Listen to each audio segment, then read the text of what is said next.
नमस्कार दोस्तों, आपका हमारे चैनल राजस्थान मौसम स्टेशन में एक बार फिर से स्वागत है।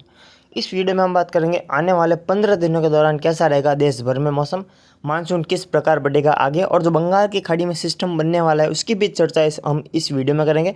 तो वीडियो में अंत तक बने रहें। 9 जून से लगाकर 24 जून के मध्य होने वाली बारिश को हम समझेंगे इस वीडियो में और इस मैप के माध्यम से। 2 दिन पहले दोस्तों हमने इसी मॉडल के हिसाब से जो है हम कह सकते हैं कि जो बारिश को समझा था, लेकिन उस मॉडल में और इस मॉडल में रात दिन का अंतर है। तो देख सकते हैं 2 दिनों में कितना बदलाव हो चुका है मॉडल में और मॉडल कितना बदलता है, इस वीडियो से आपको अंदाज़ा हो चुका होगा। तो अगले 15 दिनों के दौरान कैसा रहेगा देश भर में मौसम, 9 जून से लेकर 24 जून के मध्य की मौसम की बात करेंगे। तो दोस्तों सबसे पहले हम बात करेंगे सिस्टम के बारे में जो कि बंगाल की खाड़ी में बनने जा रहा है। इसकी इंटेंसिटी क्या रहेगी, इसका ट्रैक क्या रहेगा, इस सिस्टम के असर से किन किन राज्यों में भारी बारिश होगी, तो इसकी चर्चा हम सबसे पहले कर लेते हैं। उसके बाद हम बात करेंगे बारिश के बारे में। तो दोस्तों 13 जून के आसपास बंगाल की खाड़ी में एक लो प्रेशर एरिया यानी कि कम दबाव का क्षेत्र बनने की संभावना दिखाई दे रही है, जो कि अंडमान आइलैंड के उत्तरी भागों पर बन सकता है और म्यांमार के तट के आसपास इसके बनने की संभावना दिखाई दे रही है।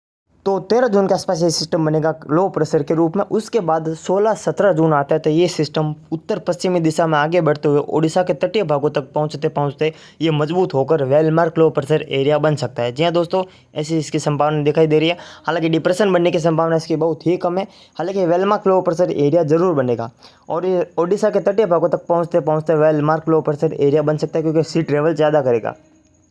तो ये ओडिशा तक पहुंचने के बाद ये लो प्रेशर बन सकता है वापस। जब ये ओडिशा के अंदरूनी भागों की ओर बढ़ रहा होगा उस समय इसकी इंटेंसिटी वापस कम हो सकती है और ये लो प्रेशर बन सकता है, लेकिन फिर भी ये भारत के कई राज्यों में इसके कारण से भारी बारिश होने की संभावना है। तो इसके ट्रैक की बात की जाए दोस्तों, तब ये वेलमार्क लो प्रेशर एरिया के रूप में ओडिशा के तटीय भागों पर स्थित रहेगा। उस समय इसके ट्रैक की बात की जाए तो इसके 2 ट्रैक दिखाई दे रहे हैं। ये मैं आपको पिछले कई दिनों से लगातार बता रहा हूँ। पहला ट्रैक गुजरात की और दूसरा ट्रैक उत्तर पूर्वी राजस्थान होते हुए उत्तर पश्चिमी उत्तर प्रदेश की तरफ इसका ट्रैक दिखाई दे रहा है। तो अगर हम देखें तो दोनों ट्रैक पर जाने की इसकी 50% संभावना है। जी हाँ दोस्तों, अगर ये गुजरात की तरफ जाता है तो इसकी भी 50% संभावना है और ये पश्चिमी उत्तर प्रदेश और उत्तरी मध्य प्रदेश उत्तर पूर्वी राजस्थान की ओर अगर ये आगे बढ़ता है इसकी भी जो संभावना की बात करें इसकी भी 50% संभावना दिखाई दे रही है। तो कुल मिलाकर देखें तो दोनों ट्रैक पर जाने की इसकी संभावना 50% दिखाई दे रही है। 50% संभावना है कि उत्तर प्रदेश की तरफ जाएगा और 50% संभावना है कि ये गुजरात की तरफ जा सकता है। 2 दिन पहले के मैप में हमने देखा था कि गुजरात की तरफ जाने की संभावना 70% थी और उत्तर पूर्वी और पश्चिमी उत्तर प्रदेश की तरफ जाने की संभावना इसकी 30% दिखाई दे रही थी, लेकिन अब ये संभावना बदल गई है। तो ये मॉडल लगातार बदलते रहते हैं, हम आपको लगातार ये बताते हैं वीडियो में कि इस मॉडल में बदलाव हो सकता है। तो मॉडल पर भरोसा अभी करना थोड़ा मुश्किल है, लेकिन जैसे जैसे हम आगे बढ़ेंगे वैसे वैसे मौसमी परिस्थितियाँ क्लियर होने की संभावना क्लियर होती जाएंगी। तो अब आप लोग देख सकते दोनों ट्रैक पर जाने की इसकी 50% संभावना दिखाई दे रही है। तो दोस्तों इतना तो तय है कि ये छत्तीसगढ़ को पार करते हुए पूर्वी मध्य प्रदेश तक तो पहुंचेगा, लेकिन उसके बाद ये गुजरात की तरफ जाएगा या फिर उत्तर प्रदेश की तरफ, ये थोड़ा भी डिस्कस करना बाकी है। तो इसमें अभी क्लैरिटी नहीं आई है। जैसे जैसे हम आगे बढ़ेंगे इस मैप और इसके ट्रैक में क्लैरिटी आती जाएगी। जो अभी के अनुसार क्या संभावना दिखाई दे रही है वही हम आपको इस वीडियो और इस मैप के माध्यम से जो है बता रहे हैं। तो कुछ इस प्रकार इसका ट्रैक रहेगा। अगर इस सिस्टम से होने वाली बारिश की बात करें और मानसून की बात करें तो अभी तो मानसून वहीं पर बना हुआ है जहाँ पर पिछले कई दिनों से ठहरा हुआ था। उत्तर पूर्वी भारत में 26 मई के बाद से मानसून में कोई भी बढ़ोतरी दर्ज नहीं की गई है और मुंबई में जब 29 मई को पहुंचा था उसके बाद मानसून में भी कोई भी बढ़ोतरी दर्ज नहीं की गई है। और छत्तीसगढ़ में भी अभी तक मानसून हम कह सकते हैं कि आगे नहीं बढ़ा है, केवल दस्तक हुई थी, उसके बाद मानसून में रुकावट आ चुकी है। तो अब रुकावट जारी रहेगी, लेकिन 11 जून से मौसमी परिस्थितियां बदलेंगी। जी हाँ दोस्तों, 13 जून को जब ये सिस्टम बनेगा उससे पहले 11 जून को साइक्लोनिक सर्कुलेशन बंगाल की खाड़ी के पूर्वी भागों में बन चुका होगा और ये जब साइक्लोनिक सर्कुलेशन बनेगा तब 12 जून के आसपास ये हवाओं को जो है भारत के उत्तर पश्चिमी राज्यों में जो पश्चिमी हवाएं चल रही है, शुष्क हवाएं चल रही है, जो बलूचिस्तान, सिंध, पंजाब, सिंध से जो पाकिस्तान से हवाएं आ रही है शुष्क, उन हवाओं को ये सिस्टम रोकेगा 12 जून से। ये दोस्तों 12 जून से पूर्वी हवाओं में जो है प्रभावी होंगे पूर्वी हवाएं, जिसके कारण नमी की मात्रा पूर्वी भारत में बढ़ेगी, जिसके कारण 13-14 जून से मानसून आगे बढ़ने के लिए अनुकूल परिस्थितियां बनती हुई दिखाई दे रही है। और मानसून 13-14 जून से हम कह सकते हैं कि बिहार में आगे बढ़ेगा, झारखंड, छत्तीसगढ़ में आगे बढ़ेगा। जब दोस्तों ये सिस्टम जैसे जैसे आगे बढ़ेगा वैसे वैसे ही मानसून को धक्का लगेगा और मानसून बड़ी लंबी छलांगों के साथ आगे बढ़ेगा।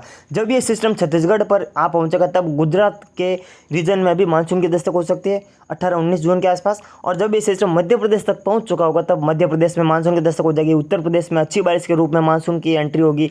गुजरात में भी जल्द मानसून के पहुंचने की संभावना दिखाई दे रही है। राजस्थान राज्य में भी कोटा संभाग, उदयपुर संभाग, भरतपुर, जयपुर संभाग से मानसून की धमाकेदार एंट्री होने की संभावना दिखाई दे रही है। और इस सिस्टम के होने वाली बारिश की बात करें दोस्तों, तो जब ये सिस्टम ओडिशा के आसपास पहुंचेगा तब ओडिशा, छत्तीसगढ़, बिहार, झारखंड और उत्तर पूर्वी पश्चिमी उत्तर प्रदेश, पूर्वी मध्य प्रदेश, मध्य प्रदेश के भाग है विदर्भ, छत्तीसगढ़, ओडिशा, तेलंगाना और मुंबई में भी भारी बारिश होने की संभावना है। पश्चिमी घाट की बात करें, यहाँ पर भारी बारिश का कारण वह एक कारण है कि मानसून सर्द। जी हाँ दोस्तों, मानसून विंड जो है वह तेज़ी से पश्चिमी घाट के जो हम कह सकते हैं कि पहाड़ों से टकराती है और वहीं पर भारी वर्षा के रूप में बरसती है। तो इसी प्रकार मानसून सर्ज अब सक्रिय होने की संभावना दिखाई दे रही है। 13 जून के बाद मानसून सर्ज भी सक्रिय होगी। जब ये सिस्टम बंगाल की खाड़ी में बनेगा तब अरब सागर से, ये प्रायद्वीप से, हम कह सकते हैं दक्षिणी भारत से, पेनिसुला रीजन से तेज नमी वाली हवाओं को खींचेगा, जिसके कारण अरब सागर से लगातार जो मॉइस्चर वाली हवाएं, मानसून की हवाएं, वह दक्षिण भारत को पार करते हुए बंगाल की खाड़ी में पहुंचेगी, जिसके कारण पश्चिमी घाट में भारी बारिश होने की संभावना है। इसी को हम मानसून सर्ज कहते हैं, मानसून की हवाओं को। तो जब ये सिस्टम मध्य प्रदेश तक पहुंचेगा तब भारत के कई राज्यों में बारिश बढ़ेगी। उत्तर प्रदेश, मध्य प्रदेश, विदर्भ, तेलंगाना, आंध्र प्रदेश, केरल, तमिलनाडु, रायलसीमा, पूर्वी राजस्थान में भी 12 जून से बारिश का दौर शुरू होने की संभावना है प्री मानसून के रूप में, और धीरे धीरे मानसून की बारिश का रूप ले लेगा। और पंजाब, हरियाणा, उत्तर प्रदेश समेत उत्तर पश्चिमी भारत की बात करें तो जम्मू कश्मीर, हिमाचल प्रदेश, पंजाब, हरियाणा और उत्तराखंड के जो भाग है, उत्तर प्रदेश के भाग है, वहाँ पर बारिश बढ़ेगी। 13 जून के बाद से इन इलाकों में भी बारिश बढ़ने की संभावना है। गुजरात की बात करें, जब ये सिस्टम मध्य प्रदेश के मध्य भागों तक पहुंचेगा तब गुजरात समेत कई राज्यों में भारी बारिश होने की संभावना है। गुजरात के पूर्वी जिलों में बारिश बढ़ जाएगी 17 जून से ही। उसके बाद धीरे धीरे जो हम कह सकते हैं गुजरात के कई जिलों में भारी बारिश होने की संभावना है। मानसून की बात करें दोस्तों, इन 15 दिनों के दौरान भारत के 95% भागों को कवर कर सकता है। जी हाँ दोस्तों, 24 जून तक मानसून जो है भारत के 95% भारत को कवर कर सकता है, ऐसा अनुमान है। केवल जो बाकी रहेंगे वह जैसलमेर, बीकानेर के कुछ क्षेत्र और बाड़मेर और फलोदी के कुछ क्षेत्र बाकी रह सकते हैं, और ये ज़िले भी 30 जून तक कवर हो जाएंगे, ऐसा हमारा अनुमान है। 30 या फिर 1 जुलाई तक मानसून संपूर्ण भारत को कवर कर सकता है। लेकिन अभी के अनुसार जो संभावना दिखाई दे रही है, 24 जून तक मानसून जो है राजस्थान के ज़्यादातर भागों को कवर कर लेगा, और गुजरात के भी कुछ सौराष्ट्र कच्छ रीजन बाकी रह सकता है, और वो भी 30 जून आते आते कवर हो जाएगा। तो कुल मिलाकर देखा जाए तो भारत के 95% भागों को मानसून कवर कर सकता है 24 जून आते आते, और यही सिस्टम मानसून को आगे बढ़ाएगा बड़ी लंबी छलांगों के साथ, और संपूर्ण भारत में अच्छी बारिश होने की संभावना है। जैसलमेर, बीकानेर, बाड़मेर और फलोदी तक भी काफ़ी अच्छी बारिश होने की संभावना है। अभी गर्मी झेल रहे पश्चिमी राजस्थान के लिए ये एक राहत की खबर है, बड़ी खुशखबरी वाली खबर है कि पश्चिमी राजस्थान में अब जल्द बारिश बढ़ेगी, लेकिन तब तक बारिश का इंतज़ार करना पड़ेगा और गर्मी झेलनी पड़ेगी।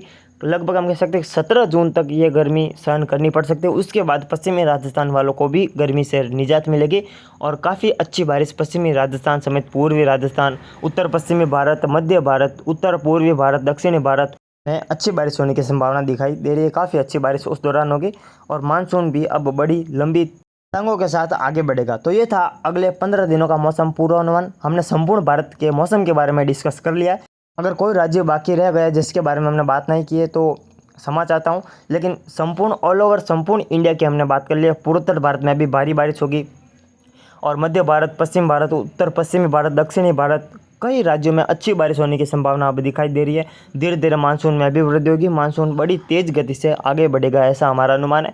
लेकिन तब तक आपको थोड़ा इंतज़ार करना पड़ सकता है। तो अभी के लिए इतना ही, मिलते हैं हम इसके अगली वीडियो में। तब तक के लिए जय हिंद, जय भारत। जल्द हम आपको हमारे चैनल द्वारा जो है मानसून का दूसरा फाइनल पूर्वानुमान दिया जाएगा। 14 जून के आसपास आपको मानसून पूर्वानुमान की वीडियो हमारे चैनल पर मिल जाएगी।